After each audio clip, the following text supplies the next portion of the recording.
article from Politico on an issue that should be a major scandal, but of course is just a fucking blip in the radar, if anything, in mainstream media. NSA deleted surveillance data it pledged to preserve. The agency tells a federal judge that it is investigating and sincerely regrets its failure. Now, what frustrates me more than anything in this article is that they assume that there's not even a question of whether or not there's foul play. They assume it. There's like, oh, well, yeah, I mean, the NSA says, so it must be true. The NSA says, whoops, we ended up deleting this stuff that incriminates us. Oh, our bad. We're so clumsy. And the article just reports that as like, yeah, that's, there's nothing weird here. Can you imagine somebody's up on trial for murder and they have, they have like the bloody knife or something, and then the guy fucking somehow steals it and drops it in the sewer and it's gone. And he's like, we accidentally fucking up. What are we going to do? What are we going to do? I mean, we had the thing that proved the thing, but now we don't have it, so I guess we're innocent, right? I mean, I guess we got to move on here. That's what this shit is. Oh, do we delete evidence that shows that we're guilty of a lot of shit? We're so clumsy. So here's a tweet that more accurately describes exactly what happened here. Thomas Drake explains, NSA conveniently wipes out 2001 to 2007 mass surveillance data from warrantless and unconstitutional Stellar Wind program, violating court orders in ongoing lawsuits against NSA, obstructs justice, destroyed criminal evidence against itself, no accident. So in the article, they even say this. I love this. Quote, to make matters worse, backup tapes that might have mitigated the failure were erased in 2009, 2011, and 2016, the NSA said.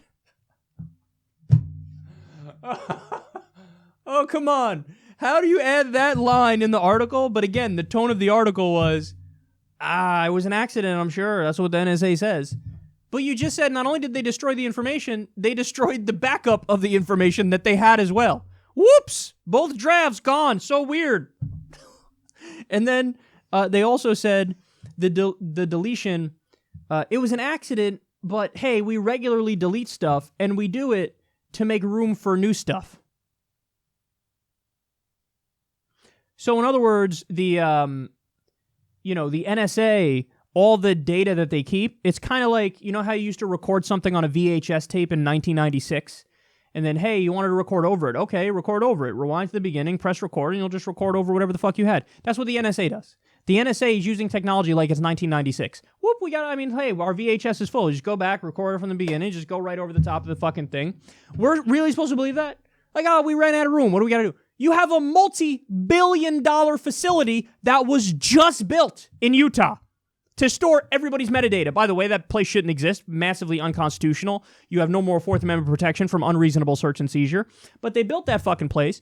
And then, shit, we erased the tapes and the backups, and then we recorded over it. And that's fine. Now, look, so if there was an accident, there'd be further reason to believe it's an accident if indeed it was an accident, right?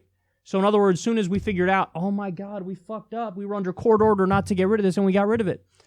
Clearly, obviously, no question, somebody got fired over it, right? Go ahead, I'll let you guess. No, nobody was fired over it. Nobody at all. So what did they do? They went back, deleted incriminating evidence where they would have been found guilty. By the way, courts have gone back and forth on this. Some courts have said, nope, it's not unconstitutional. It's taking everybody's metadata and information with no warrant. It's not unconstitutional at all. Other courts have said, yes, that is unconstitutional. It's obviously unconstitutional. So this has been going through the ranks. Now, hey, what are you going to do? Well, it looks like you have no way of proving that we did that, so I guess it's over.